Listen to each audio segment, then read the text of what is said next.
Je m'appelle Mamoudou Tamba, je suis agriculteur éleveur et bienvenue sur ma chaîne YouTube Tamba Djiro Djoulouss TV. L'objectif de ma chaîne est de valoriser l'agriculture et l'élevage. Sur cette chaîne, je parle de l'agriculture, de l'élevage, de la plantation des arbres fruitiers, etc. Aujourd'hui, je tiens à partager avec vous ce thème qui est la plantation des mangues. Je vais à la rencontre d'un frère avec qui nous allons discuter cette plantation pour vous montrer qu'on peut devenir millionnaire grâce à la plantation des manguiers. Et je vous invite à s'abonner surtout sur la chaîne, à aimer ma vidéo, liker et aussi partager. Parce que ici au Sénégal ou en Casamance, nous sommes à côté des millions sans s'en rendre compte. C'est pour cela que je tiens à partager cette vidéo avec vous pour d'autres qui n'ont pas compris puissent s'activer dans cette plantation et devenir millionnaires. Donc je vous invite à suivre la vidéo, à liker, à partager.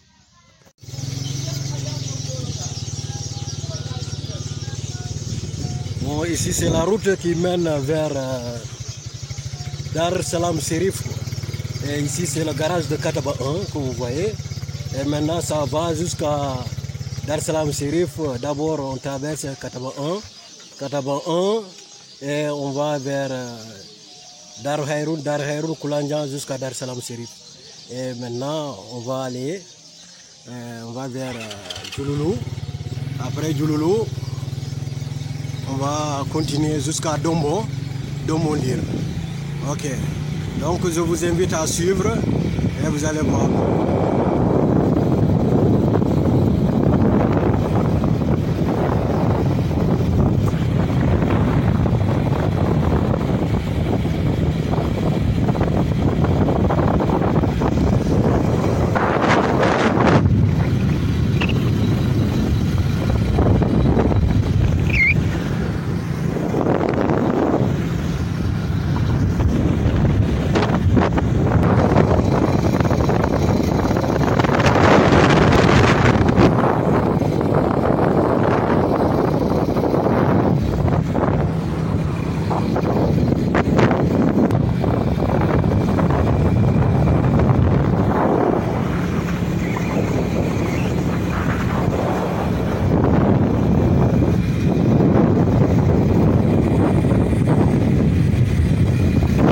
C'est la bande de terre avant d'arriver à Djouloulou.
De Djouloulou qui est en sentier quoi.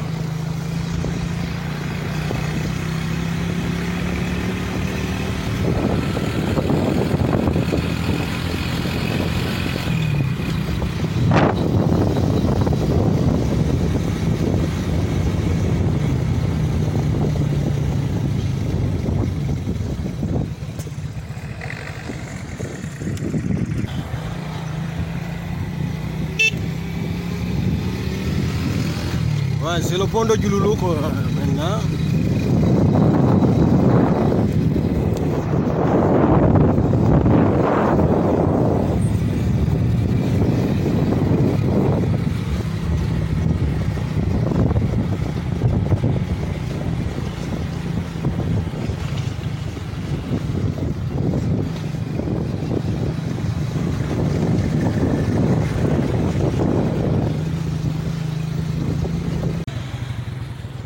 Donc ici c'est le rond-point de Diouloulou. Vous avez la boutique de l'autre côté. Ici c'est le garage, en même temps le marché de Diouloulou.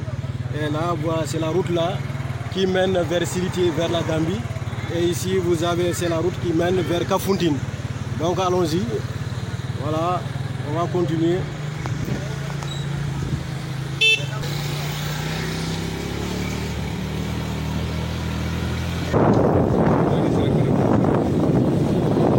C'est le carrefour quoi. Ouais. C'est le rond-point. Et là, c'est la route qui continue vers Kafountine.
C'est un champ de plantation, aussi des orangers aussi.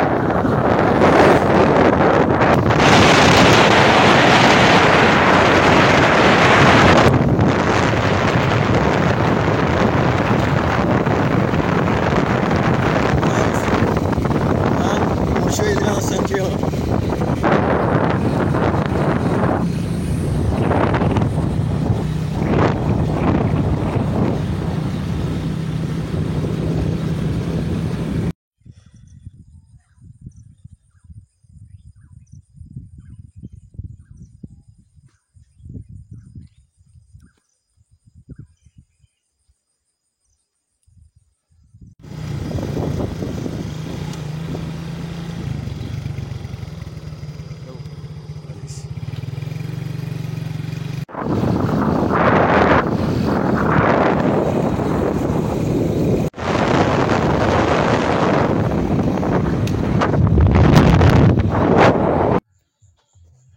Bonjour, monsieur.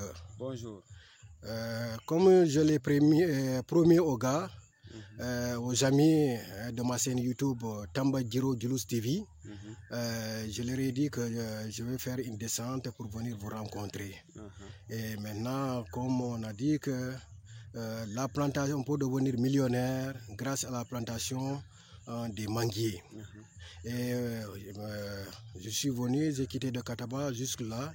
Et voilà, je vous invite à se présenter pour que les amis puissent vous connaître.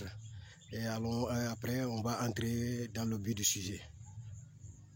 Allez. Merci beaucoup, M. Tamba. Moi, je m'appelle Keba Bourama Diatta.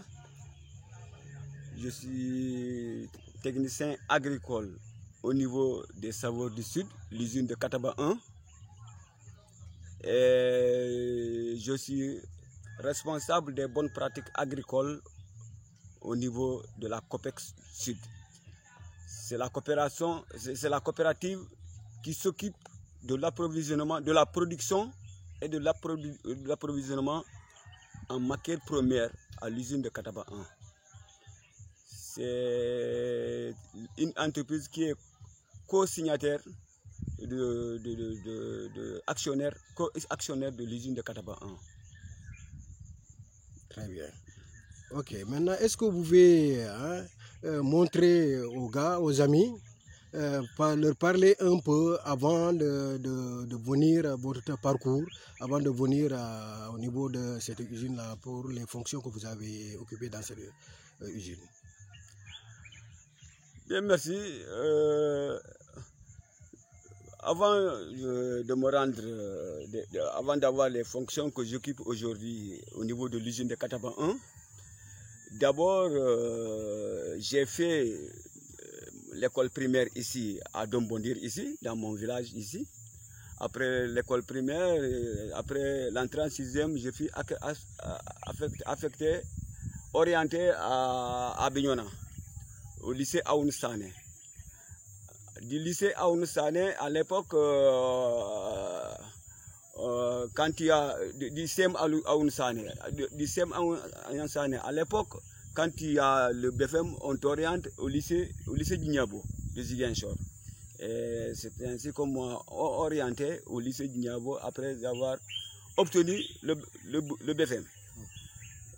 Après la terminale, il y a eu un projet de l'environnement qui a été piloté par l'ambassade des Pays-Bas de Dakar. Le projet avait des actions ici en Casamance. Et à Dombondi, dans mon village, il y avait une branche, le village a bénéficié d'une branche de ce projet, dont pilotait mon oncle, qui était à Ziguinchor. C'est un horticulteur. C'est lui qui m'a demandé de laisser les cours. Maintenant, arrivé en terminale, ça suffit maintenant les cours. Il m'a demandé de revenir et que je sois son secrétaire. Ouais. C'est ainsi, quand on a affecté mon oncle, je suis devenu le président de la branche de Dombondir. Et on a recruté, j'ai recruté deux collègues ici. L'autre c'était mon trésorier général, comptable, et l'autre était mon secrétaire. Donc on peut dire à partir de ce travail avec entre vous et votre oncle, on peut dire l'amour de la nature commence s'est installé chez vous. Effectivement, comme tu l'as si bien dit, l'amour de la nature est né à partir de ce projet-là. Oui. C'est un projet de l'environnement qui s'occupe de la nature, de la protection de la nature. Ce projet s'occupe de la pépinière et de la plantation. Après, j'avais reçu des formations à Djibélor, à l'école nationale des eaux et forêts de Djibélor, sur la plantation des arbres sauvages. En ce moment précis, je faisais de l'agronomie, je faisais de la plantation des agrumes et des manguiers. Oui. Parce que presque c'est les mêmes techniques. C'est un peu différent, mais c'est les mêmes techniques. Oui. C'est de là-bas que j'ai eu l'amour de l'arbre. Oui. Ok, maintenant, donc, à partir de là, vous avez eu l'amour de l'arbre, et maintenant, moi aussi, donc, les téléspectateurs, maintenant, ont su comment est venue l'idée de la plantation. Maintenant, j'aimerais vous demander comment vous avez obtenu ce terrain ici. Mon terrain ici, je l'ai obtenu par héritage. Mon père, qui était natif du fondateur du village, c'est le fils du fondateur du village de Dombondir. C'est lui qui nous a distribué ces terrains, ces terrains à ses fils. Donc cela veut dire le papa voulait d'attendre que l'Éternel agit, maintenant a préféré au moins à chaque fils lui montrer là où gagner sa vie. Effectivement. Ok. Maintenant, selon le thème d'aujourd'hui, nous sommes là. Et vous, ici, à peu près, vous avez combien de terrains? Ou bien comment vous avez commencé vos activités d'abord de plantation? Enfin, comme j'ai déjà eu les techniques de production de plants au niveau de l'ancien projet de la protection de la nature, j'ai continué quand le projet est fini, parce que j'ai travaillé pendant 10 ans avec le projet là, et le projet est arrivé à son terme. Comme j'ai des techniques, j'ai continué à faire la pépinière d'arbres fruitiers comme les orangers, les mandarines et les manguiers.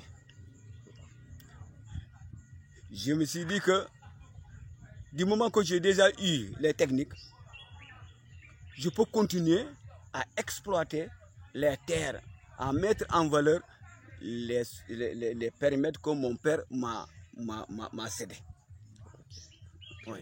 C'est un service que mon père m'a cédé 3 périmètres. Chacun de nous a eu 3 périmètres parce que nous avons suffisamment assez de terre pour que chacun puisse travailler librement. Okay. Oui. Donc cela veut dire le papa a compris que dans la plantation ou bien dans l'agriculture, il y a de l'avenir. Parce que nous sommes en train de dormir à côté de nos terres et nous sommes là jusqu'à présent. Alors que si nous mettons ces terrains-là en valeur, on peut devenir millionnaire. Et c'est ça que nous voulons aujourd'hui, que vous nous aidez à prouver pour montrer aux frères, d'autres qui ont des terrains et qui, ou bien d'autres qui ne savent pas comment faire avec leur terrain, mais puissent au moins à travers cette vidéo et demander aux autres de partager et d'aimer la vidéo, de s'abonner et partager la vidéo à leurs frères, même ceux qui sont de la diaspora, ils peuvent partager cette vidéo, leur envoyer pour leur montrer que vraiment, effectivement, voilà une des preuves qui montre que si vous plantez, demain vous pouvez devenir millionnaire. Maintenant, nous sommes ici dans cette plantation-là. Maintenant, comment vous avez commencé cette plantation? En fait, j'ai commencé la plantation d'abord quand l'usine de Kataba n'avait pas vu le jour.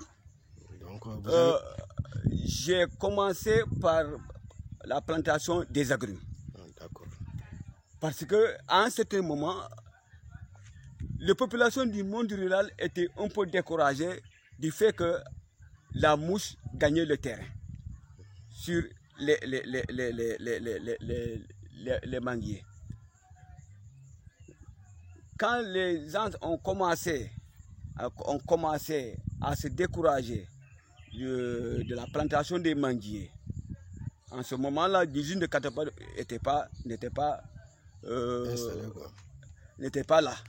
Maintenant, j'ai commencé par la plantation de manguiers, là où j'habite, d'oranger plutôt, là où j'ai habité.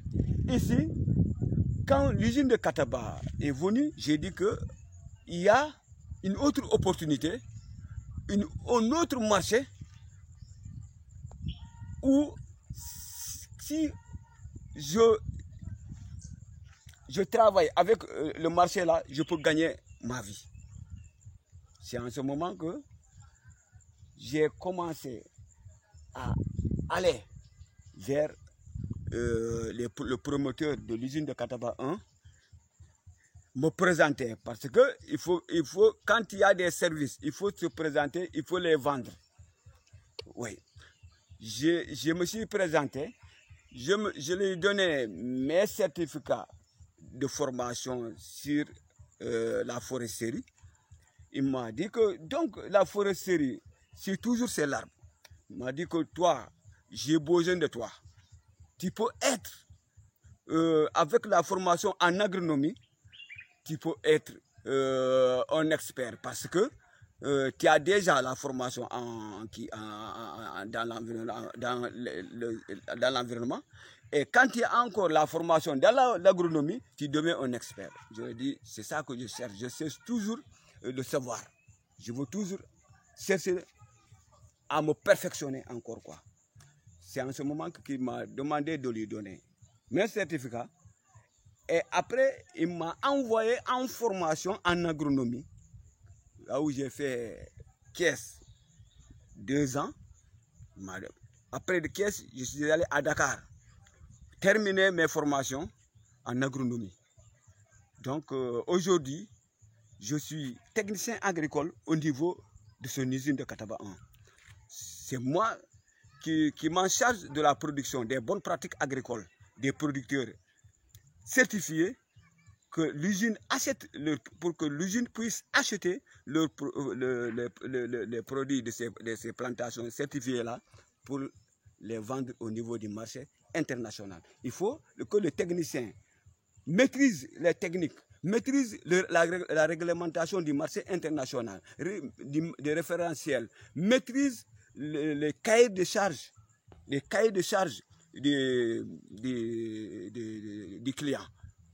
C'est ça. Il faut que le technicien maîtrise tous ces paramètres-là pour que tu puisses livrer un produit de qualité qui peut être compétitif au niveau du marché international.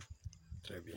Donc, on peut dire aussi, donc, dans la vie, il faut savoir saisir les opportunités. Effectivement. Ok, maintenant, donc, on peut dire, c'est à partir d'un problème, on peut dire qu'est arrivé une solution.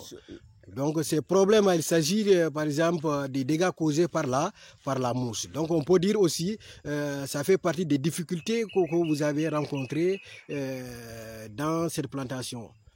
Maintenant, ok. Donc, maintenant, après la mouche, n'y a-t-il pas d'autres difficultés que vous avez rencontrées aussi? À part la mouche, il y a d'autres ravageurs du manguier. D'autres ravageurs du manguier, surtout les maladies, où il faut vraiment maîtriser les techniques pour lutter contre ces ravageurs et ces maladies. Voilà pourquoi j'ai eu la formation en phytopathogène. J'ai bénéficié de la formation en phytopathogène. Une formation axée sur les maladies, uniquement les maladies qui attaquent le manguier. Okay. Si tu maîtrises ces maladies, tu maîtrises les attaques de la mouche des fruits, tu maîtrises les ravageurs, les autres ravageurs, tels que comment on s'appelle, la cochenille farineuse, telle que le saranchon du manguier, tel que toutes les maladies de l'anthracnose, etc., la bactériose, il faut tout les maîtriser et connaître comment les traiter au niveau des vergers. D'accord. Ok, donc maintenant, voilà, donc vous avez saisi cette opportunité. Donc si je comprends bien, maintenant cela veut dire, avant l'usine, vous avez commencé par ces plantations de manguiers. Par quelle plantation de manguiers que vous avez commencé? Avant l'usine, on a commencé la plantation du manguier local. Manguier local. Oui, les manguiers locaux tels que le djourou, la sierra-léonaise, la mangue peste, comme ça. Donc on peut dire que la mangue djourou, c'est cette variété là. Oui, c'est la variété là. Okay. C'est la variété là. La mangue djourou, c'est la variété là. Okay. Ouais. Voilà. C'est une mangue très sollicitée au niveau du marché local. Okay. Du marché local, au niveau à Dakar surtout. Ok. Maintenant, depuis que l'usine est venue, et face aux difficultés là, maintenant, quelle est la solution que vous avez optée pour remédier à ces attaques causées par la mouche? Premièrement, j'ai fait ce qu'on appelle la technique du rabattage. Du rabattage. Le rabattage qui consiste à couper les branches pour faire la greffe. Faire le surgreffage. Pour faire le surgreffage de la mangue Kent. C'est une variété compétitive au niveau du marché international. D'ailleurs, c'est la variété ici au Sénégal, au moment où nous parlons, c'est la variété que le marché international demande mieux. Donc on peut dire inviter nos frères aujourd'hui, après le suivi de cette vidéo, s'ils veulent se lancer dans la plantation pour devenir millionnaires, donc ils n'ont qu'à aller directement avec cette variété qui est la variété Kent. Effectivement, la variété, s'il faut faire de nouvelles plantations, et maintenant, c'est la nouvelle donne qui est là. On va vers des plantations modernes. C'est des plantations à haute taille, à taille moyenne, et à une distance bien limitée. Oui, c'est des plantations modernes. C'est des plantations industrielles. C'est des plantations commercialisables dans le marché international. Maintenant, pourquoi on utilise ces plantations-là à taille moyenne? Les plantations à taille moyenne, il y a beaucoup d'avantages. La première en est que ça facilite le traitement de l'arbre. Ça facilite le traitement de l'arbre. Parce que l'arbre demande beaucoup de critères. Surtout l'arbre à vocation industrielle, destiné au marché international, demande beaucoup de critères, a des critères. Que sont, il faut la taille, il faut tailler, il faut le traitement phyto, il faut le désherbage, il faut le labour. Il faut labourer. Là. Il faut labourer. Il faut la lutte, oui, le traitement phyto, pour la lutte contre la mouche des fruits comme ça. Okay. Mais surtout l'écartement. Il faut respecter l'écartement. Okay. Oui. Maintenant, la taille moyenne aussi, moi j'y vois aussi, c'est pour permettre de bien cueillir, pour éviter les socs là, parce que les socs aussi peuvent être à l'origine du pourrissement des mangues après la cueillette. Très bien. Voilà pourquoi je te dis qu'il y a beaucoup d'avantages avec les vergers industriels, la taille moyenne. Okay. Oui. Il y a ce que tu viens de dire, tu l'as si bien dit, ça facilite la cueillette. C'est rapide, la cueillette est rapide, mais tu peux manipuler la mangue comme tu veux sans la blesser. Cette mangue que tu manipules bien, elle est exportable au niveau du marché et compétitive au niveau du marché international. Okay. Ouais. Et aussi ça diminue aussi les pertes aussi. Ça diminue les écarts, ça diminue les pertes. Okay. Ça diminue beaucoup de pertes. Et c'est un gain de temps. C'est un gain de temps, mais également qui minimise les risques. Okay. Parce que nous avons vu nos parents, après la cueillette, si vous arrivez dans la plantation, pratiquement on peut dire la moitié qu'ils gagnent et la moitié qu'ils perdent. Quoi. Ils perdent plus qu'ils gagnent, ouais, avec les plantations ancestrales. Je peux dire ancestrales. Ancestrales, okay. Oui, c'est des plantations de cases. Okay. Donc, ça, c'est des plantations de cases. Les manguiers sont hauts. Et le traitement est inefficace. Je peux pas dire. On peut dire un traitement, on peut dire pratiquement inexistant. Voilà. Inexistant. Maintenant, on laisse la nature agir. Et maintenant, ce que la nature va nous donner, maintenant, on se contente de ça. Et maintenant, c'est des miettes qu'on arrive à avoir. Maintenant, aujourd'hui, c'est leur montrer. Maintenant, celui qui veut devenir millionnaire, et maintenant, il n'a qu'à continuer à suivre la vidéo. Et celui qui veut devenir millionnaire, ou bien que ses frères deviennent millionnaires, il n'a qu'à partager la vidéo afin qu'ils puissent regarder la vidéo. Et aussi, parce qu'avec cette vidéo aussi, Donc déjà, même si vous n'avez jamais planté, mais si vous écoutez vos conseils, ils peuvent aller petit à petit et maintenant ils vont voir comment ce que nous avons dit que effectivement devenir millionnaire c'est bien poussé. Maintenant, ok, vous avez quelque chose? Oui, j'ai quelque chose à dire par rapport à l'avantage du manguier. La quinte au Sénégal aujourd'hui, c'est la quinte du Sénégal qui fait que le monde mange la mangue tous les 12 mois de l'année. 12 mois sur 12. 12 mois sur 12. C'est one year round.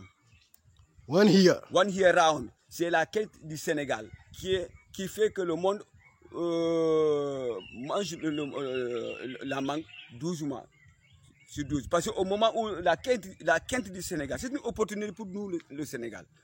C'est une opportunité. Parce que quand notre quinte mûrit, dans le marché international, il n'y a pas de mangue. Donc cela veut dire nous avons un bon moment où nous sommes dans la compétition, où nous sommes les leaders. Nous sommes leaders. Voilà pourquoi je viens d'un atelier à Dakar que le ministre de l'Agriculture m'a invité le 13 juin passé. Dans ce cadre, sur uniquement la mangue quinte. Comment augmenter le volume des exportations au niveau du Sénégal. Parce qu'au niveau du marché international, notre mangue n'a pas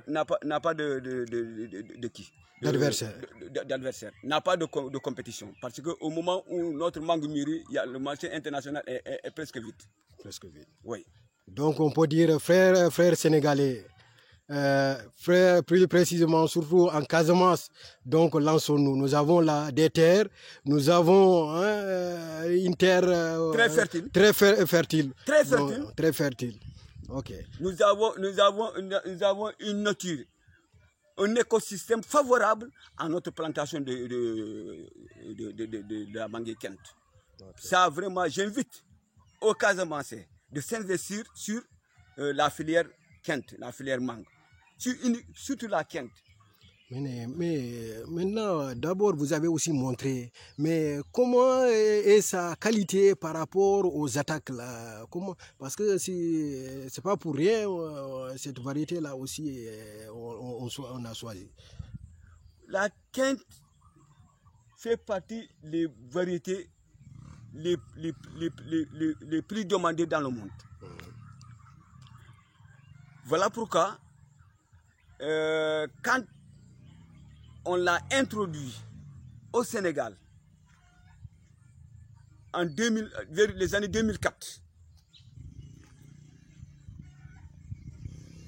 la quinte, tu sais, comme un peu, je rappelle un peu l'histoire, la quinte est introduite au Sénégal vers les années 2004. Oui, c'est des variétés étrangères, floridiennes, qu'on appelle exactement des variétés floridiennes.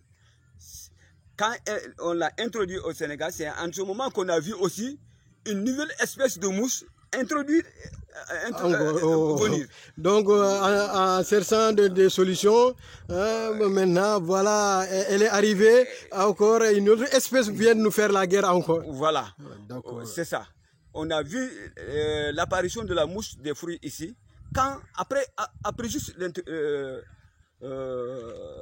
l'introduction de la variété Kent et Kate. Okay. Donc on peut dire donc cette variété Kate et Kent, on peut dire, mais surtout la variété Kent elle est plus résistante par rapport à la variété Kent ou bien? Non, c'est la variété Kate est un peu plus, est beaucoup plus résistante que la variété Kent. Oui, mais la faveur en est que quand la Kent mûrit, en ce moment, il n'y a pas assez de la prolifération de la mouche. Le moment n'est pas favorable pour les attaques de la mouche. Parce que la mouche attend que l'hivernage vient pour qu'il y ait assez d'eau pendant l'hivernage pour qu'ils puissent se proliférer. Maintenant, parce qu'en ce moment, ça va trouver la variété Kate. On va trouver que la Kent est déjà dans le marché international. Oui, c'est notre faveur. Et le marché international veut presque uniquement la Kent. Oui. Okay. Donc on peut dire aussi, c'est une solution aussi aux frères encore plus de s'intéresser à la variété Kent parce que cette variété-là, à sa période de mûrissement, trouve que la mousse n'est pas aussi active. Voilà. Active du moins. Voilà, elle a sur le moment. Maintenant, M. Diatta, donc après la présentation, je vous invite encore de rappeler votre prénom encore pour que les téléspectateurs puissent encore retenir votre prénom et votre nom. Oui, une fois encore, je m'appelle Bourama Diatta, Keba Bourama Diatta. Je suis le technicien agricole de l'usine de Kataba 1. Je suis également au niveau de la coopérative. Je suis le responsable des bonnes pratiques agricoles. Très bien. Ok, maintenant on continue à visiter le jardin parce qu'il y a beaucoup de choses que vous comptez nous montrer aujourd'hui. Et maintenant, voilà, comme vous avez dit que face à ces difficultés-là, vous avez vu que maintenant il y a une usine qui est installée au niveau de Kataba 1. Et maintenant, avec ces problèmes d'attaque de la mouche, et maintenant vous avez essayé de faire là-bas l'abattage. Maintenant, on va entrer dans le jardin. Vous allez essayer de nous montrer et maintenant montrer les autres parties aussi pour qu'ils puissent voir. Voilà, je te dis que, pour rappel encore, pour que mes camarades puissent, mes frères de la diaspora, ou bien ceux qui sont ici en Casamance, je réitère encore, pour être riche en Casamance, ce n'est pas les agrumes, ce n'est pas les autres variétés. C'est la variété Kent. C'est la variété Kent. Vous faites une plantation en Casamance. Tant que vous ne visez pas le marché international, dis-toi encore, ce que tu fais est encore insuffisant. Je peux te dire que avec la fertilisation des manguiers, avec la fertilisation bio des manguiers, je suis allé à un producteur que j'ai encadré qui m'a montré un manguier qui l'a coûté 326 000 francs de francs CFA. Un manguier, qu'il a vendu avec la fertilisation des produits bio. Donc que je faisais. Donc, admettons, un manguier, mais un grand manguier, il l'a fertilisé. Avec toutes les techniques que je lui ai conseillé de faire, il m'a appelé et on s'est rendu avec un collègue qui s'appelle Salif Sonko. C'est un collègue, on a eu des formations ensemble. On a eu à aller jusque là-bas, dans le verger. Il nous a montré le manguier qu'il a vendu à 326 000 de francs CFA. Donc, admettons, si vous avez 10 manguiers de ce genre, vous aurez combien? 10 manguiers seulement. Vous aurez à 3 millions. Donc, et si vous avez un conteneur de 40 pieds, vous savez la Kent, si on vous dit qu'un conteneur de 40 pieds, ça veut dire que 40 pieds de manguier bien traités te donne un conteneur de mangue net, export. Donc, au minimum, vous pouvez faire 40 pieds, ce n'est rien. 40 pieds de manguier en Casamance qui te font des millions.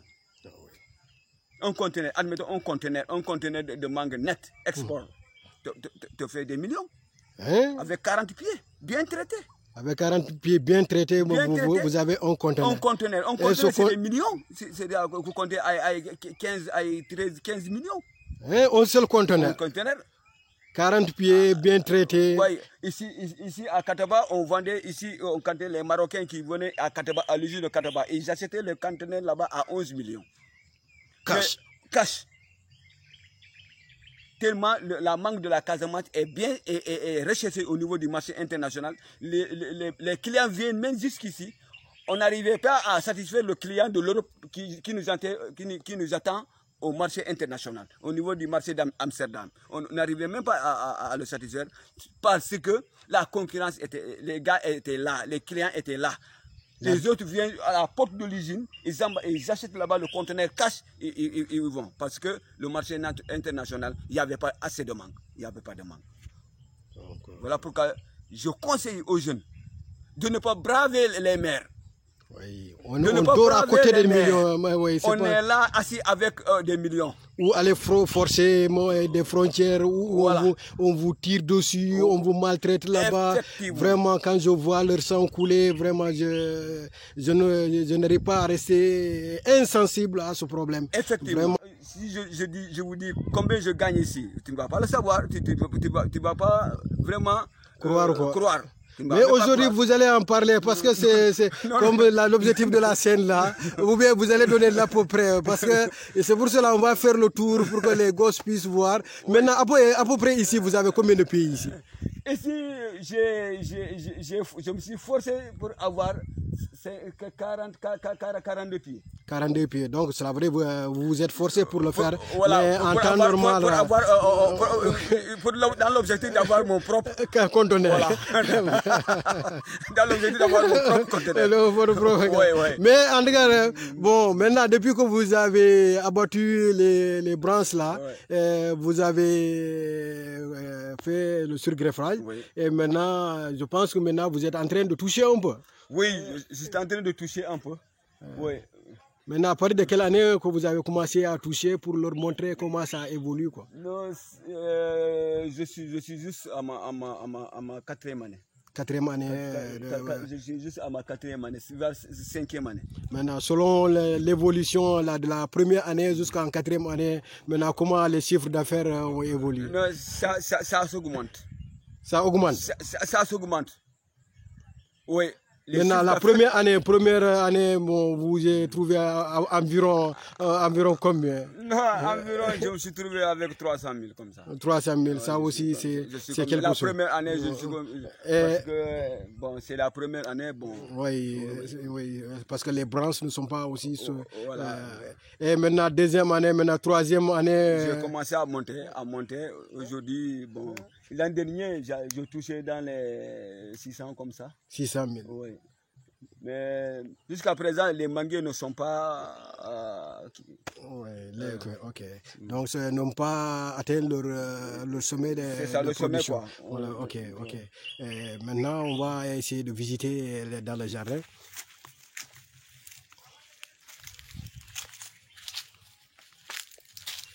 Ok.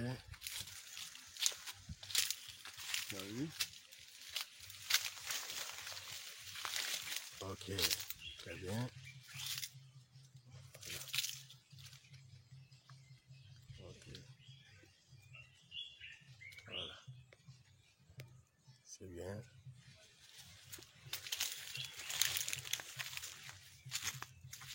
Vous savez, avec la fête, j'ai pas voulu faire la fertilisation bio ici. Donc vous n'avez pas voulu faire la fertilisation bio? La fertilisation bio. Sinon, ça va beaucoup produire et les branches ne sont pas encore... les branches ne peuvent pas tenir. J'attends un peu, d'ici 2 à 3 ans, pour commencer la fertilisation, pour chercher maintenant la production, proprement dit. Pour chercher l'arbre.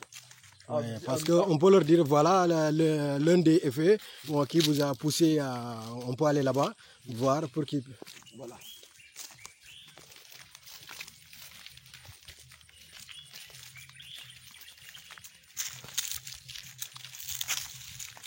Voilà, regardez. Vous voyez, voilà pourquoi je n'ai pas commencé à faire la fertilisation bio. Ouais. La fertilisation, une fois que je fasse ici la fertilisation bio, les branches ne sont pas assez résistants pour supporter la production. Voilà, j'ai aimé attendre jusqu'à 3 ans, 3 ans qui viennent pour pouvoir commencer la fertilisation bio. Comme je te l'ai dit, la terre de la Casamance est fertile. Oui. Il suffit d'augmenter un peu pour avoir le rendement que tu veux ici. Même si vous laissez comme ça, sans fertiliser, la mangue produit bien. Une fois que tu commences à fertiliser,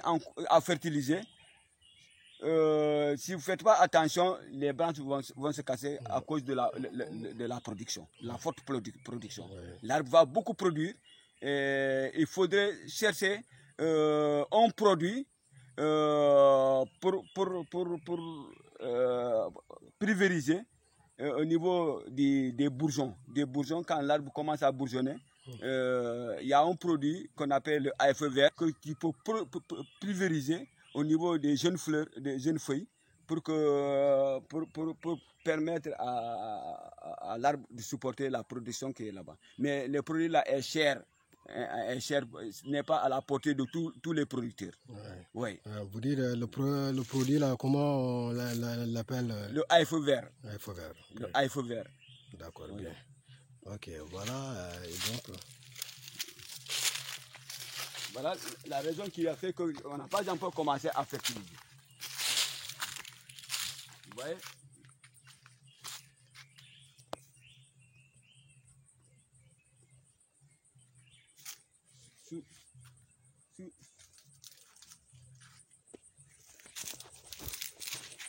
Ici, tout ça, c'est la quinte.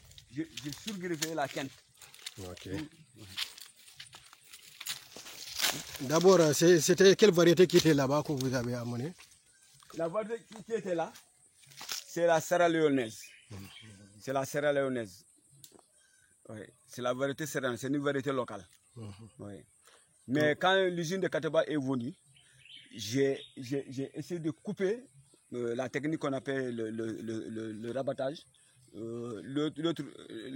D'autres techniciens l'appellent le récépage. Oui.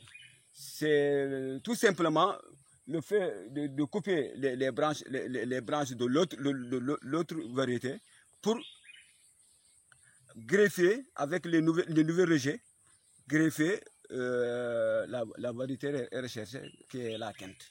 Très bien. Oui, oui. Okay. C'est une activité que j'ai fait pendant toutes pendant 3 ans. J'ai eu à faire tout ce travail-là de surgreffage de la quinte. Ok. Donc, monsieur Diatta, voilà, moi maintenant, on va vous demander, oui. À peu près, parce que on a des frères qui ne sont pas, on peut dire, ils n'ont qu'à m'excuser un peu du terme, qui ne sont pas patients. Parce qu'aujourd'hui, les gens veulent gagner rapidement de l'argent. Maintenant, on peut leur donner de l'espoir. À peu près, maintenant, celui qui achète un plant de manguier, maintenant, pour le repiquer, maintenant, il peut espérer attendre combien d'années, maintenant, pour au moins commencer à grignoter un peu à toucher ses fonds, quoi. Non, mais c'est pas. Maintenant, ça ne dure pas, hein, avec les nouvelles techniques. La nouvelle technologie, tu peux, à l'espace de 3 ans, tu peux commencer à exporter. À partir de 3 ans. À partir de 3 ans, avec les nouvelles technologies, avec le fait de la fertilisation, okay. des techniques de taille, d'entretien. Avec la fertilisation et les techniques de taille d'entretien de l'arbre, à l'espace de 3 ans, tu peux commencer à vendre ton produit au niveau du marché international. Donc c'est pour vous dire que, c'est pour leur dire que, effectivement, il n'y a pas beaucoup d'années à faire. Parce que si vous laissez à l'état de la nature, sans traitement, parce que si on dit à l'état de la nature, parce que nous avons vu les parents, après le repiquage, laissent l'arbre maintenant se débrouiller pendant toute la saison sèche. L'arbre n'arrive même pas à avoir d'eau. Et maintenant, l'arbre, la croissance ralentit. Et maintenant, si vous avez fait les bonnes pratiques, en 3 ans, vous commencez à se frotter les mains. Effectivement. Okay. En 3 ans, on commence à se frotter les mains. Parce que l'agriculture pour le marché international, les techniques agricoles que nous menons te permet, toi, le producteur, de se frotter les mains d'ici 3 ans. 3 ans. Parce que l'agriculture que nos parents faisaient et l'agriculture qu'on est en train de former les nouveaux producteurs pour les nouvelles plantations, c'est totalement différent. Nous formons aux producteurs des techniques modernes, des techniques uniquement pour le marché international. Okay. Quand tu veux vendre dans le marché national, il y a aussi des critères à respecter. Il y a une réglementation à respecter. Voilà. Même au niveau de la plantation, au niveau de l'écartement de l'arbre, au niveau de la taille d'entretien, au niveau de la fertilisation, au niveau de l'arrosage. Tout ça, il y a des normes. Des normes à respecter. Oui, des normes à respecter. Très bien. Ok, maintenant on va promener un peu pour permettre aux autres de voir d'autres parties, le deuxième jardin, parce que si vraiment ils seront contents de voir aussi combien de fois.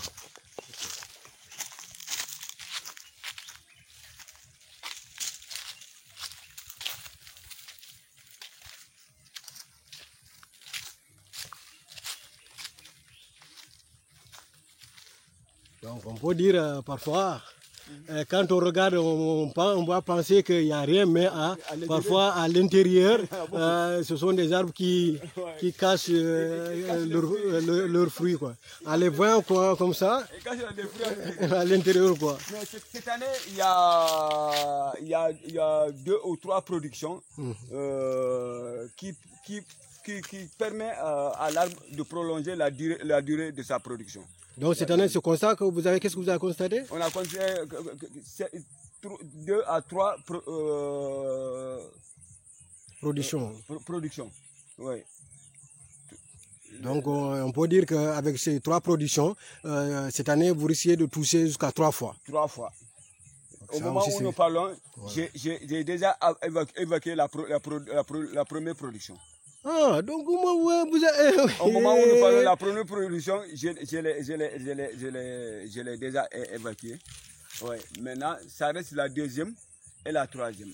Vous voyez, les mangues là, les mangues là sont différents, les mangues là. Ah, d'accord. C'est ça la deuxième production. Donc c'est la deuxième production. Et ça, c'est la troisième production. La troisième production. Voilà, c'est la dernière. Okay. Donc la première production, je l'ai déjà vendue la semaine passée. Okay. Mais ce genre de production n'arrange pas le producteur. Ah, donc ça ne vous arrange pas quoi? Ça ne nous arrange pas. Pourquoi? C'est parce que vous allez toucher un peu.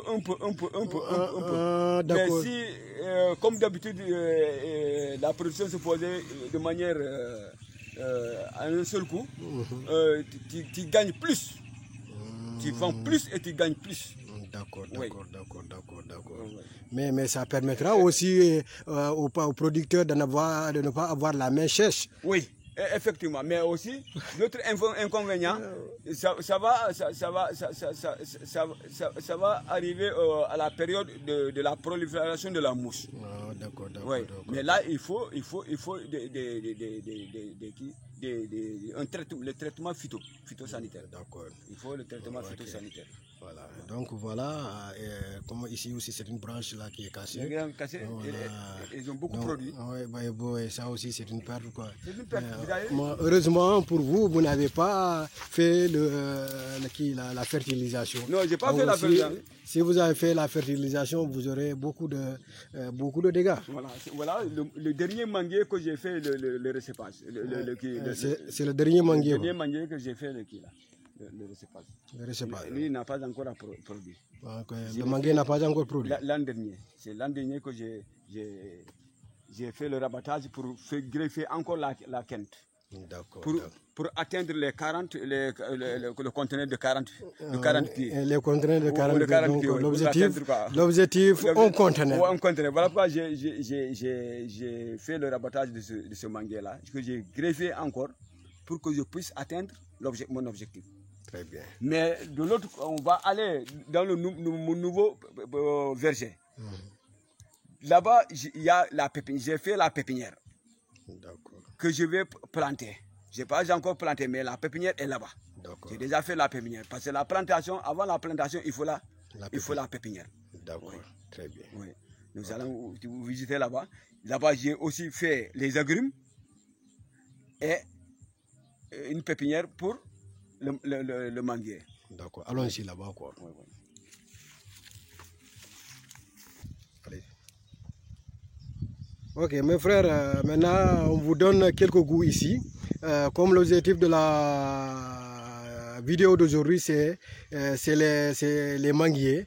Et maintenant, c'est ici ces plantations d'agrumes quoi. Oui, c'est la première plantation des agrumes. Parce que comme je vous avais dit que à un certain moment, les gens étaient un peu découragés parce qu'il y avait la mouche qui attaquait la mangue. Les gens se sont donnés sur la plantation des agrumes. Mais quand l'usine de Kataba est venue et il a commencé à vendre au bon prix la quinte, les gens se sont encore lancés sur la plantation de la quinte. Ouais. Les agrumes, c'est pour le marché local, le Dakar ici, le syndicat de Dakar.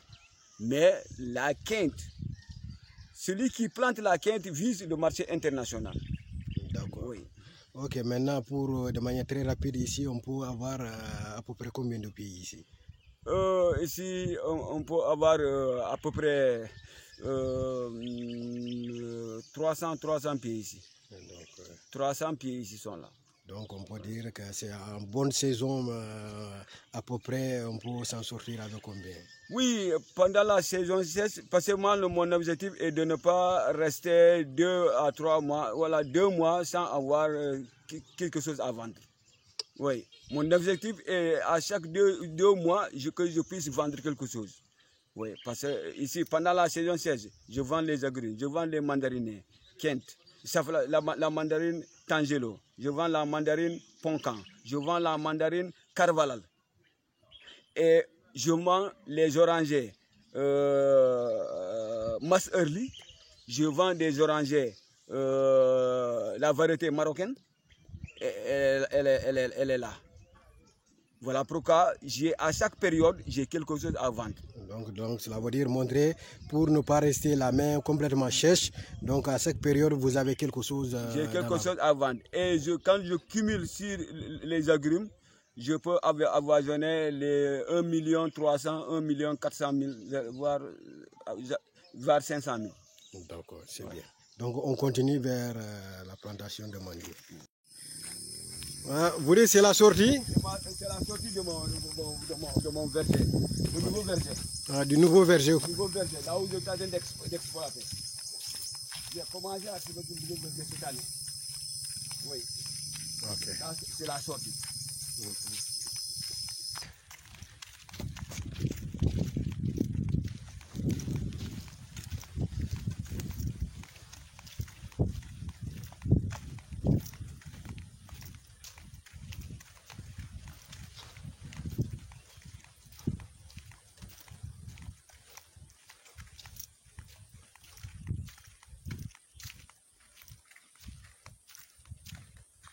C'est là mon nouveau verger. C'est la porte d'entrée. Ouais, c'est le nouveau verger, quoi. Oui. Ok. J'ai commencé cette année. Cette année. Oui. Cette année que vous avez commencé à... Cette année que j'ai commencé à planter. Ouais. Oui. D'accord. Le verger a juste fait 1 an. 1 an. Oui, mais j'ai commencé par le défrichage, le désherbage. Pendant 3 ans, je suis en train de désherber, de défricher. Ok. Donc, en 3 ans, vous étiez en train de défricher. De défricher. Ok. Le défrichage, je l'ai fait en 3 ans. C'était un verger de 3 hectares. Verger de combien d'hectares? De 3 hectares. 3 hectares. Oui, vous savez, depuis là. Oui. Depuis là. Vous voyez? Ok, jusqu'au fond là-bas, quoi. Au fond là-bas. D'accord, d'accord. C'est un verger de 3 hectares. 3 hectares. Ok. C'est les nouvelles plantations que j'ai fait cette année. L'an dernier. L'année dernière. Oui, l'an dernier. D'accord. Oui, oui. J'ai commencé l'an dernier. J'ai juste fait 1 an. Hein. 1 an. Oui. Okay. Parce que j'ai respecté des bonnes pratiques. Les bonnes Voilà pratiques. pourquoi, donc, s'ils viennent ici, ils croient que moi j'ai fait 2 ans comme ça. Non, non, non. C'est le respect des bonnes pratiques. Le respect des bonnes pratiques. Oui. Et si je n'avais pas, je n'avais pas arrêté l'arrosage, ça a dû passer juste quand l'hivernage est venu, j'ai arrêté l'arrosage. Et maintenant, il y a la chenille, quoi. la chenille.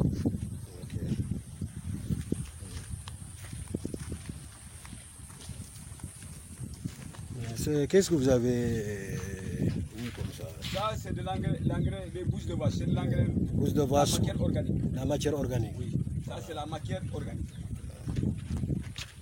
Elle est en décomposition. Oui. Au début, quand je l'ai amené, c'était pas comme ça. Ah, c'était tout frais, quoi. C'était comme ça. Avec la venue de l'eau de l'hivernage, ça a commencé À se décomposer. Très bien.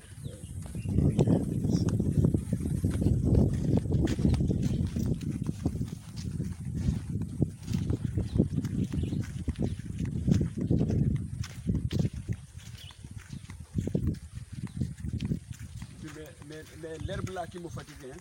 Hein. L'herbe là vous fatigue. Ici, au niveau de cette partie-là, il y a l'herbe là qui me fatigue. C'est une herbe très résistante. Très résistante. Ouais. Qui a un système racinaire très, très, très fort. Ouais. Ici, qu'est-ce que vous avez ici? Aussi, j'ai fait la plantation. Tu sais, c'est la base de toute plantation, c'est la pépinière. C'est la pépinière. Oui. J'ai fait la pépinière pour planter ici, dans le verger là. Sans la pépinière, tu ne peux pas avoir une plantation. Il faut des plants sains en pépinière pour avoir un bon verger. Il faut des plants sains de pépinière. Ouais. Voilà pourquoi, quand j'ai eu l'idée de commencer ici, d'abord, j'ai commencé par faire la pépinière. La pépinière. Soit la pépinière des citronniers. Vous avez vu ici, ça, c'est des citronniers. Ça. C'est des citronniers, quoi. Ça, c'est des citronniers locaux. Okay. J'ai bien recherché. Ça, c'est la pépinière d'oranger. C'est la pépinière d'oranger. D'oranger, ça. Que j'ai greffé, quoi. Ok. Ok. C'est des pépinières d'oranger. D'accord. Bon, je pense maintenant, ouais. On va vers l'objet du jour directement. L'objet du jour. Ça aussi, un jour viendra. On va en parler s'il le faut. Et même s'il le faut faire encore une autre descente, en parler. Okay. Voilà. Ça, c'est la pépinière de manguier. De manguier. La pépinière de manguier. C'est, comme je l'ai si bien dit, pour faire un bon verger, il faut d'abord au préalable. Il y a des préalables. Les préalables, c'est quoi? C'est la pépinière. Tu fais une pépinière de qualité pour avoir un verger de qualité. et avoir un verger de qualité, il faut avoir un produit exportable au niveau international de qualité. Voilà pourquoi. Cette pépinière-là, vous l'avez commencé depuis quand? Cette pépinière-là, je l'ai commencé depuis l'an dernier. Waouh! Elle a fait juste 1 an. Ok, très bien. Parce que l'an dernier, pendant la saison sèche, je l'ai arrosé ici. J'ai creusé, j'ai fait la trouaison, j'ai fait la mise en position, ce qu'on appelle la mise en position. Oui. Soit en quinconce. D'ailleurs, j'ai utilisé la technique quinconce que j'ai fait ici. Oui. C'est des plans, j'ai quelques 500 pieds ici. Vous avez combien de pieds? 500 pieds. 500 pieds. Wow. J'ai 500 pieds de pépinière. Que vous comptez planter sur 3 hectares? Non, c'est pas. Je ne vais pas tout planter les 3 hectares. Je vais juste prendre 1 hectare. 1 hectare juste pour la manquante. Pour la manquante? Oui, je vais faire l'agriculture intensive. Intensif, quoi. Oui, je vais faire de l'agriculture intensive. Ok. Oui. Il suffit de prendre l'agriculture intensive ne demande pas beaucoup de permettre. Si tu maîtrises les techniques de production, l'agriculture ne demande pas beaucoup de permettre. Avec un petit lopin de terre, si tu maîtrises les techniques, tu vas gagner plus que quelqu'un qui a 2 hectares. Il suffit de maîtriser les techniques de production. Donc avec l'agriculture intensive, donc on doit chercher, même avec un petit espace bien exploité, on s'en sort. Mais je te le dis déjà que j'ai vu un manguier qui me coûtait 326 000 francs. 300, ah oui. N'est-ce pas? Oui. Il a fait l'agriculture intensive. Okay. Ça, il a fait l'agriculture intensive, qui ne demande pas beaucoup d'espace. Donc avec même déjà avec 10 pieds, déjà, 1 hectare, un demi-hectare, voilà. Un demi-hectare, 50 sur 50, tu peux gagner là où quelqu'un qui a 2 hectares ou 3 hectares ne gagne pas, ne peut pas gagner. Okay. Maintenant, on peut continuer à visiter. Donc ici, c'est ici où vous prenez le repos, quoi. Voilà le repos. C'est ici où je prends le repos. Le repos, quoi. C'est ici que je prends. C'est ici que je prends le repos. On va voir où M. Yara prend. Voilà. Des fois, quand j'ai des visiteurs. Des visiteurs, voilà. C'est la place. Il y a la place. Okay. Comme ça. On peut s'asseoir vraiment. Voilà, là. voilà. On se sent confortable. Voilà. Ouais, mais quand je veux me coucher, bon, je peux m'allonger ici. Ouais, s'allonger. Ouais, m'allonger ici. D'accord. Voilà. Et il y a même le matériel de thé ici. Vous avez la boîte de thé. Ouais, okay. Voilà, j'ai tout ici.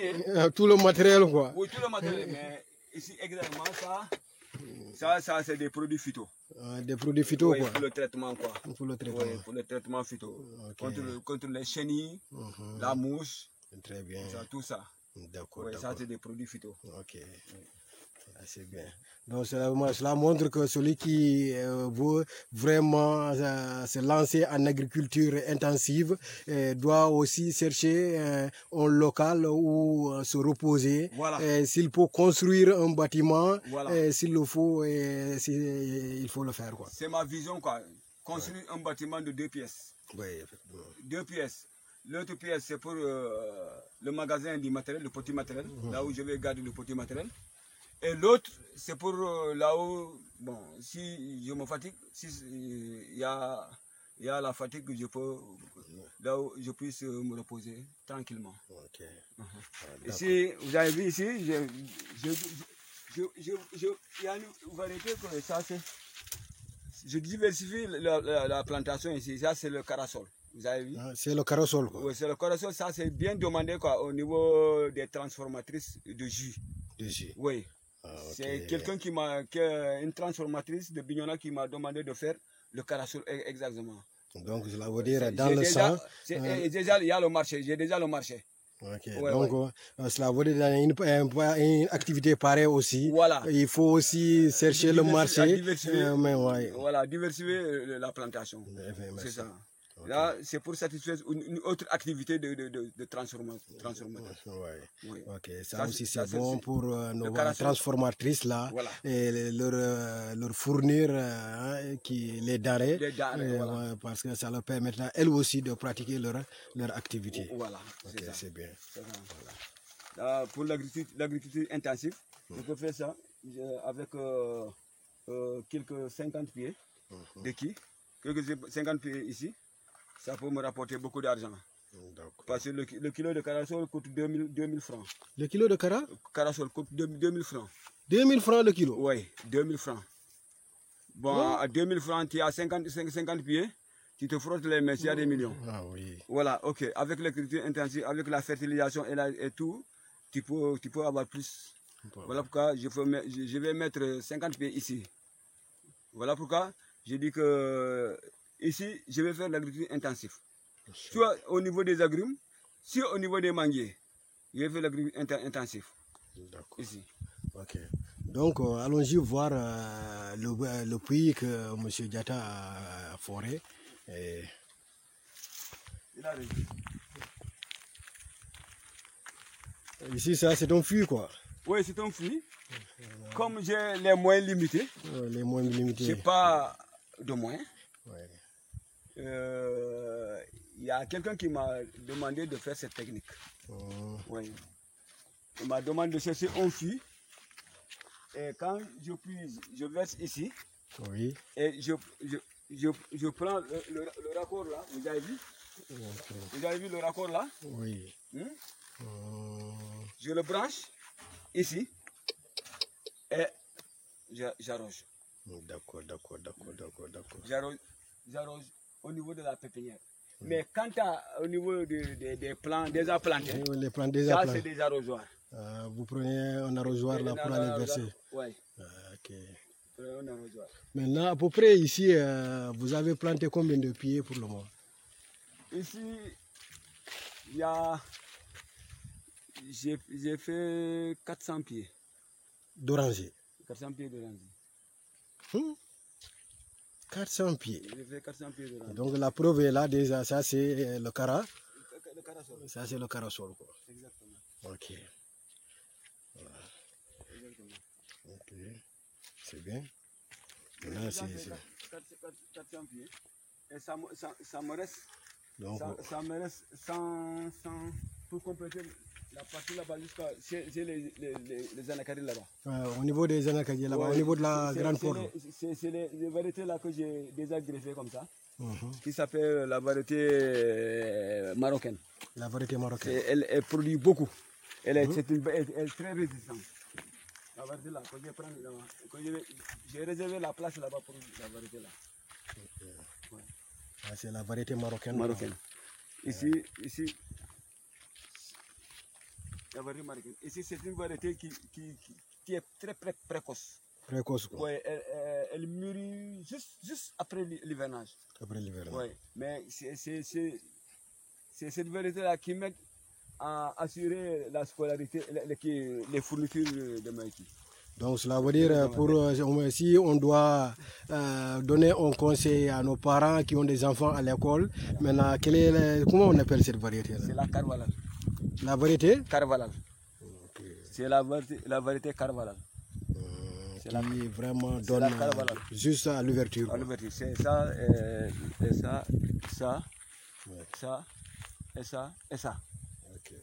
Oui, ça c'est la Carvalhal. Maintenant, on va voir comment M. Diatta appuie sur nous là pour arroser quoi. Bon, on va voir. Ouais, mes amis, moi, je vous invite à commenter, hein, à liker, à s'abonner surtout. N'oubliez pas de s'abonner. Allez-y. Voilà. Je puise de l'eau à l'aide de cette corde, de ce poulie et de l'eau chaude. Vous voyez, je tire avec cette position. une méthode encore archaïque. Manuel ou quoi? Manuel, archaïque même. Qui me permet de voir... Non, donc ce sont les guêpes quoi. Les guêpes qui vraiment... voilà. Ok. Voilà. Pendant toute la saison sèche, Oui. je puise comme ça, par faute de moyens. Faute de moyens, c'est parce que je suis confronté à la scolarité de mes enfants. Oui. Voilà pourquoi tous les moyens vont sur la scolarité. Oui. L'investissement, c'est les enfants. Des enfants. Oui. Je pouvais améliorer le système d'irrigation, mais avec la scolarité des enfants, je ne peux pas. Je suis obligé de prendre le plan B. Le plan B, D'utiliser le plan B. Ouais. Oui, c'est le plan archaïque. Voilà. Rudimentaire. Rudimentaire quoi. Oui. Ok, allez-y, on peut verser ou bien on peut arroser directement. Donc là, il faut... Je verse ici. Donc, dans le fil. Voilà, il verse ici. Bon, quand c'est rempli, maintenant vous... Quand c'est rempli, voilà. je prends le raccord, Voilà. et je le fouille ici. D'accord, oui. Et je prends l'autre bout et j'arrose la pépinière. Pour arroser la pépinière. Oui. Maintenant, qu'est-ce que vous pouvez dire, par exemple, parce qu'aujourd'hui, les gens ont dit non, j'ai pas les moyens. Maintenant, vous, est-ce que ici surtout, comment vous pouvez leur expliquer comment on doit faire, par exemple, quand on n'a pas les moyens? Parce que moi, jusqu'à présent, ces propos-là, je n'y crois pas. Dire aux gens non, j'ai pas les moyens, il faut les moyens pour faire, on est là à rester, à se lamenter, mais qu'est-ce qu'il leur faut? Dire qu'on n'a pas les moyens ici, moi je dis que le gars ne veut pas travailler. Oui. Si tu veux vraiment travailler, les moyens c'est d'abord toi-même. Les moyens, d'abord c'est toi-même. Oui. Il faut que tu sois d'abord, que tu aies la passion d'abord. Qui a l'engouement de ce que tu veux faire. Voilà. L'engagement et la détermination. L'engagement. La volonté. L'engagement. L'engouement. Parce qu'on peut chercher un coucou. Si vous avez un coucou, vous avez une hache. Hein, le défrichage, vous pouvez le faire petit à petit. Petit à petit. C'est ce que je fais. Voilà pourquoi... Quand je t'ai salué pour la première fois, tu m'as dit, voilà, ça se voit que tu es dans le travail. Dans le travail. Ouais, tu es un bon plan. C'est moi qui le fais, le défrichage. Ouais. Oui. Vous n'engagez pas les gens pour faire les défrichages pour Mais j'engage une personne quand je suis au bout de mes possibilités. Okay. Ou bien, quand je veux engager un autre travail dans le verger, plus urgent, c'est en ce moment que je cherche quelqu'un qui va continuer le défrichage que j'étais en train de faire. Ouais. Oui. Mais à défaut, c'est moi qui le fais. Donc on peut dire qu'ici, comme on voit, en 3 ans d'investissement, vous avez commencé et voilà ce que le résultat promet. Voilà. Ouais. Mais c'est pas dur. Quand j'ai commencé ici, ça ne m'a pas fait 2 ans. Ça ne m'a pas fait 1 an, 2 ans. Je suis à la 2e année. 2e année. Oui. Mais quand quelqu'un qui vient ici, il me dit, mais même dans le village, les autres qui étaient venus ici me disent, mais quand est-ce que tu as fait ça? Oui. Oui. Mais il suffit d'être engagé. Ouais, d'être engagé quoi. Ouais. Ouais, donc quand on voit ça, c'est moi aussi, c'est pour inviter aux frères quoi, parce que regardez vous ici, ça ne peut pas 3 ans complets. Voilà.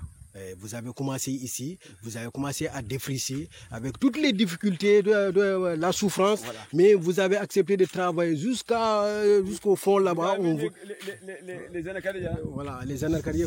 C'est mes anacariens. C'est moi qui a. C'est pour démonter la limite. Ouais, faire la délimitation. Quand j'ai fait ici les anacariens de l'autre côté. pour délimiter mon terrain. Okay. J'ai vu les manguiers ici. Vous avez vu les manguiers là? Ok, les manguiers au fond, oui. Je les ai plantés et les anacardiers là. Je les ai plantés le long là. Pour délimiter de l'autre côté. De l'autre côté, effectivement. De l'autre côté. Oui. J'ai fait autant de l'autre côté que j'ai tenté d'abattre les anacardiers là. Vous avez vu les anacardiers? Oui. Je les ai plantés au début. Pour délimiter, je les ai abattus parce que j'ai déjà planté. En oranger là-bas.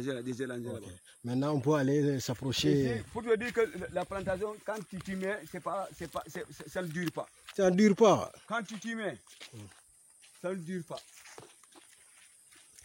Pour te dire, je vais te montrer une preuve. Donc cela veut dire c'est l'herbe là que vous parlez qui vraiment, l'herbe là vraiment très résistante là. Très résistante.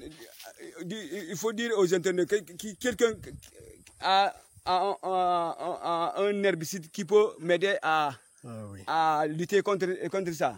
Voilà. Je serais bien. Vraiment, j'ai invité aux internautes là, par exemple, des amis qui trouvent des solutions pour lutter contre cette herbe-là. C'est une herbe très résistante et même aussi son système racinaire aussi est très puissant. Tu la coupes, hein, ça germe rapidement. Contre le système racinaire de la plante. Oui. Et parce que la plante là, pour se développer, ça devient très difficile parce que tout l'engrais organique que vous y mettez, elle en profite aussi pour vraiment empêcher la plante de croître. Voilà. Voilà. Maintenant, on s'approche. Maintenant, les barbelés là, que je vois là. Pour te montrer pourquoi je te dis que ça ne dure pas. Tu vois, ça c'est quoi? Ça c'est quoi? C'est un fruit, c'est une orange. Ok. Voilà. Oui. Pourquoi je te dis que ça n'a même pas fait 2 ans. La plantation n'a pas encore fait 2 ans. Tu as vu? Oui. Pourquoi? Parce qu'il faut maîtriser les techniques de production. Maîtrise la technique de production. La fertilisation raisonnée. Il faut une fertilisation raisonnée. Il faut la taille. Il faut la régularité dans le verger. La régularité. Il faut être régulier dans le verger. Si tu maîtrises toutes ces techniques et tu n'es pas régulier, ça ne peut pas aller. Il faut être tout le temps régulier. Maintenant, j'ai remarqué que vous avez divisé maintenant en trois parties. Voilà. Ouais, ici, vous avez vu, on voit les piquets là. Et de l'autre côté aussi, il y a des piquets qui sont là-bas. Voilà. On voit les piquets là. Voilà. Ok. Et là, maintenant, donc cela veut dire... non, cela veut dire que quand j'étais venu pour commencer pour la première fois, comme je n'avais pas les moyens pour améliorer le système d'irrigation, je me suis donné l'objectif de délimiter ici. Ici. J'avais l'objectif de planter ici, seulement à l'intérieur, là où, ici. Vous avez compris. J'avais l'objectif de planter ici seulement. Pour que je sois un peu proche du puits, du point d'eau. Ouais. C'était l'objectif. Mais quand j'ai vu que ici, quand j'ai planté ici, je pouvais arraser et ça ne me menait pas de problème. Je finis trop l'arrosage. J'ai commencé à faire l'extension de l'autre côté et l'extension de l'autre côté. Pour que je ne sois pas un peu ici, un peu près du puits, là-bas, un peu près du puits. D'accord. Est-ce que tu as compris? C'était l'objectif de planter ici seulement, ici. D'accord. Et clôturer ici hermétiquement. Mais quand j'ai vu que vraiment ici, avec mon engagement, je finis très tôt l'arrosage ici, j'ai commencé à faire l'extension. D'accord. Est-ce que vous avez compris? J'ai compris quoi. Voilà. J'ai compris. Vraiment. Voilà, ce sont ces mangues-là que vous avez plantés ici. Maintenant, on vient ici, on va voir. Voilà.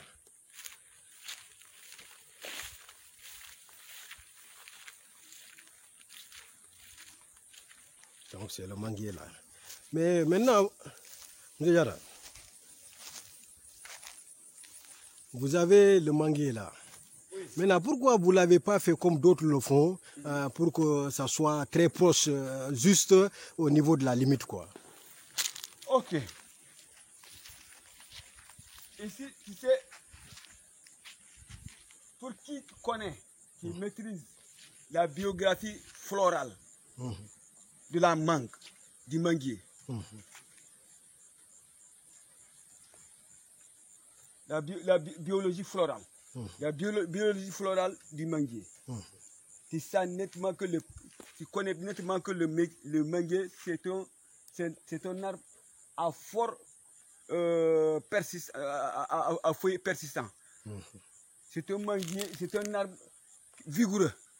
C'est un grand manguier, c'est un grand arbre. Donc quand tu le plantes juste près de la clôture, il peut aller de l'autre côté du voisin. Ou bien si c'est une route qui est là-bas, il faut empêcher les gens de passer ou bien les véhicules de passer. Voilà pourquoi, en bon planteur, il faut de planter à une certaine distance de la clôture. Oui. Pour que tous les produits, quand tu produis, tous les produits tombent ici, au niveau du verger même. Ouais. Ouais. Il va pas, donc le manguier ne va pas donner des branches là jusqu'à dans le jardin du voisin. Voilà. Et même s'il le faut faire salir la partie du voisin. Et même pour éviter aussi des problèmes, parce qu'on a vu aussi c'est quand la mangue tombe de l'autre côté, tes enfants veulent venir ramasser, les autres aussi viennent le plus souvent pour amener des problèmes. Ou bien quand ils prennent une liane là pour cueillir, et là on dit non, on ne cueille pas, et ils vont dire que ça se trouve sur nos pas. Et effectivement, quand la branche traverse votre jardin et se trouve le jardin dans le jardin du voisin, donc cette partie là ne vous appartient pas. Cette partie là, même au niveau de l'État, que vous allez au niveau de la justice, ils donneront raison à ton voisin. Okay. Oui, parce que la partie qui déverse dans ton voisin, ça appartient à ton voisin, parce que c'est lui qui s'en occupe. Oui. Okay. Oui. Voilà pourquoi j'ai préféré planter à une certaine distance de la clôture. D'accord. Oui. Merci. Ok. C'est pas facile, c'est facile, mais moi, le problème dans la plantation, c'est la clôture. La clôture. Tu as une bonne clôture. Maintenant, le reste, c'est l'engagement. C'est ton propre engagement. Ça demande l'engagement. Seulement. S'il y a des moyens à faire, il faut des investissements au niveau de la clôture. La clôture. Oui. Mais à part de la clôture, le reste, c'est un engagement personnel. Oui. Je veux un objectif de temps cette année. Tu vas essayer de le faire. Cette année, je veux planter tant de pieds. Pendant 2 à 3 ans, je veux avoir tant de pieds par an. Il faut essayer de le faire. À la fin de l'année, tu fais ton propre évaluation. Tu t'évalues toi-même. Oui. Si tu as atteint l'objectif ou pas. Monsieur Diarra, vous dites que donc la personne doit faire une évaluation, regarder comment est-ce que à chaque année voir les objectifs qu'il s'est fixés, est-ce qu'il a atteint. Voilà. C'est comme ça, c'est ça le bon planteur. L'agronomie, c'est pas le fait du hasard. Donc ça se fait suivant des critères bien précis, des calculs bien précis. La personne, dans sa vie, pour progresser, il faut qu'il se fixe des objectifs. Voilà.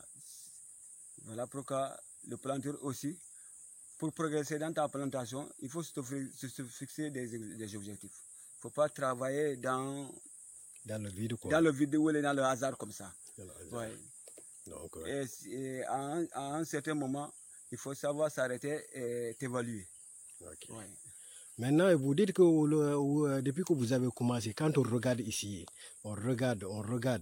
Quand on voit, on regarde.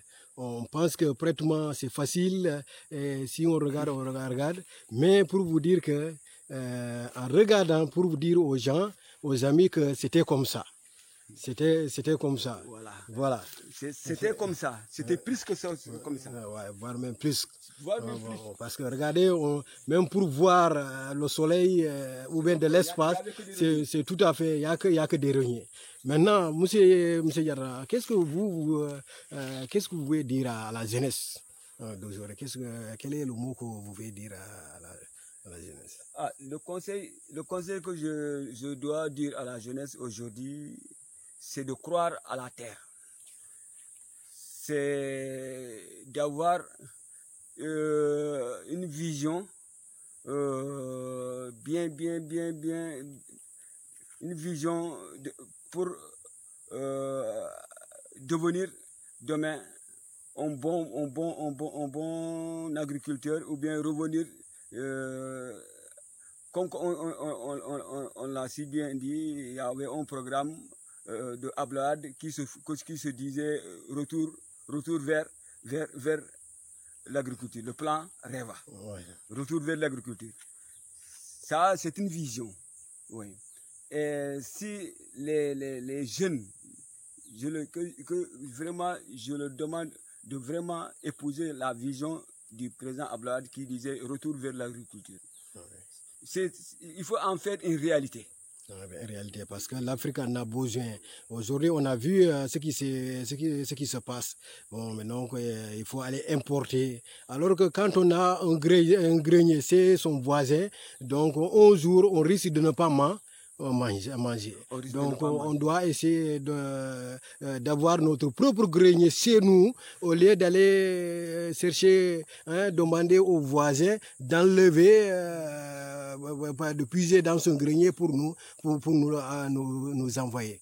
Donc c'est le moment aussi de souligner ce cas aussi, comme vous l'avez dit. Effectivement, même l'État dans cette dynamique maintenant de soutenir la jeunesse dans l'agriculture. Parce que à un certain moment, l'État vraiment ignorait l'agriculture même. Ouais. Il ne comptait que sur les importations des importations. Mais aujourd'hui, la nouvelle donne qui est là, avec la guerre russo-ukrainienne, tous les pays africains tentent à être autonomes sur le plan de l'agriculture. Ainsi, nous l'avons fait depuis hier. Donc, on a vu ces problèmes-là, tels que des problèmes entre l'Ukraine et la Russie. Et maintenant, nous, ça peut être pour nous une solution et aussi une sensibilisation pour les jeunes de l'Afrique, pour vraiment s'activer dans l'agriculture, dans la plantation, et maintenant essayer de tout faire pour assurer l'autosuffisance alimentaire. Et maintenant, quel est le dernier mot aussi que vous pouvez donner aussi, quel est l'appel aussi que vous pouvez lancer à l'endroit de la jeunesse, ou bien et même pas des gens de bonne volonté, pour vraiment, si quelqu'un peut venir voir en aide, vraiment l'aide sera la bienvenue. Effectivement, M. Tamba, moi j'ai tout le temps dit à la jeunesse de croire à cette terre de l'Afrique. Ici, sauf la jeunesse qui peut développer cette Afrique. Ouais. Il faut que la jeunesse sache qu'elle est en train de s'asseoir avec une mine d'or. La terre de la Casamance, c'est une terre promise. Toute plantation que tu mets ici, que tu plantes dans cette terre-là, ça va répondre. Ça va répondre. Ça va répondre. C'est moi qui te le dis. Et tu ne regretteras jamais. Et notre faveur, tout le monde entier sait que ici, en Casamance, on cultive de l'engrais bio. On fait une agriculture bio. On fait une agriculture bio. On fait une agriculture bio du moins. Ça, tout le monde, c'est au niveau du monde entier.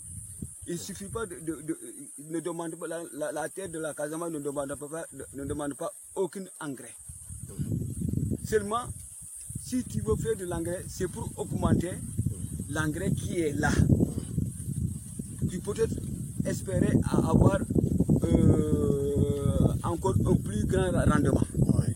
Mais quant à la fertilité du sol, le pH est bien.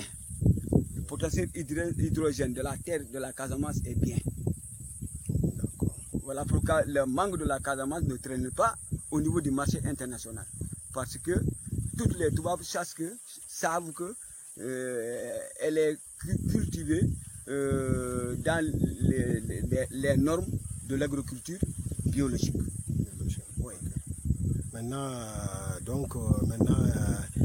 est-ce que, par exemple, une aide, par exemple, venant des gens de bonne volonté est la bienvenue?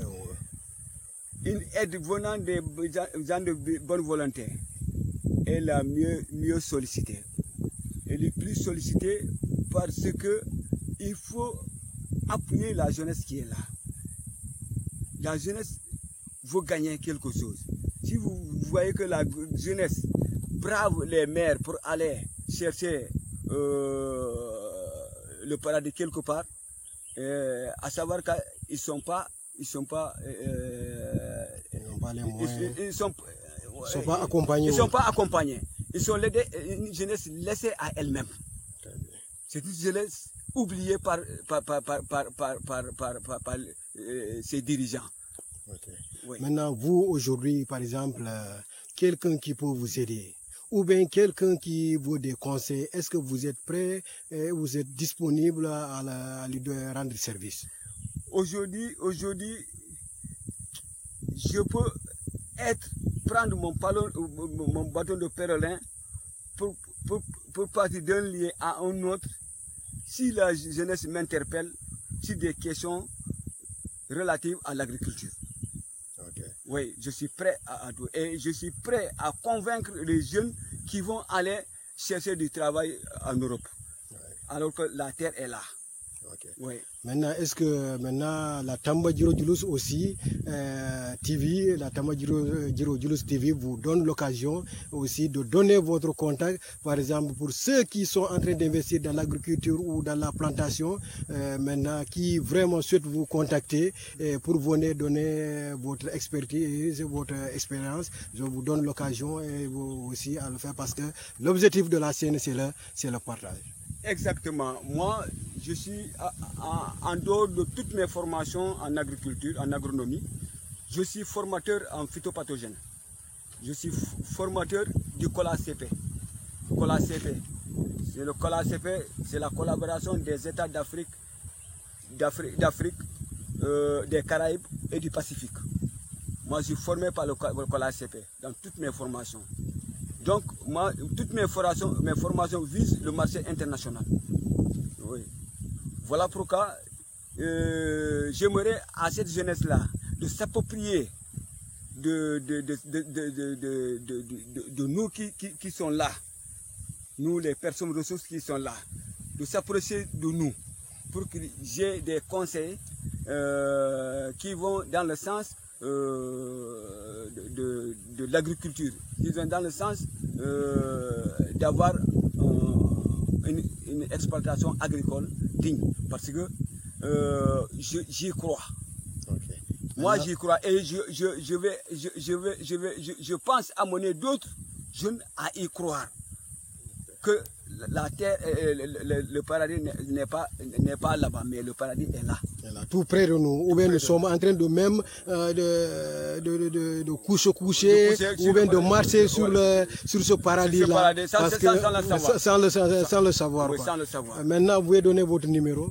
Moi, c'est 77, Keba Bourama Diatta, 77 369 86 89. 77 369 86 89. Ok, merci beaucoup. Je suis technicien agricole à l'usine de 81. Je suis formateur du COLA-CP. Je suis responsable des bonnes pratiques agricoles au niveau de la coopérative, des exportateurs, des producteurs et exportateurs du sucre. Ok, merci beaucoup. Vraiment, on vous dit merci. Et maintenant, je suis disponible à n'importe quelle heure, à n'importe quel moment. Donc, la personne vous contacte et là, il n'y a aucun problème. Voilà, je suis disponible à n'importe quelle heure. Voilà. Je suis disponible pour répondre à n'importe quelle question liée à l'agriculture. Très bien, lié à l'agriculture. À l'agriculture. Ok, très bien. C'est le seul levier de développement au Sénégal, plus précisément en Casamance. Je tiens à vous inviter à aimer la vidéo et aussi parce que si vous êtes content, faites-moi comme ça et vraiment partagez. Je vous invite à partager pour pousser les gens à s'activer dans la plantation, à s'activer dans l'agriculture. Si vraiment vous êtes content, je vous demande de liker. J'attends vos commentaires, surtout n'ayez pas peur de commenter. Et vos commentaires sont les bienvenus. Et maintenant, ensemble, développons l'agriculture, luttons pour le développement de l'agriculture du Sénégal et surtout plus précisément en Casamance. Dans la zone, comme Domon dire, eux, ils ont compris, il faut descendre. Je ne peux pas montrer tous les champs ou bien toutes les plantations, mais voilà ce que j'ai montré vraiment suffit largement comme témoignage, suffit largement comme preuve pour on peut devenir millionnaire grâce à la plantation des manguiers et autres. Et maintenant, je vous invite vraiment à liker, à commenter et surtout de s'abonner. Et merci.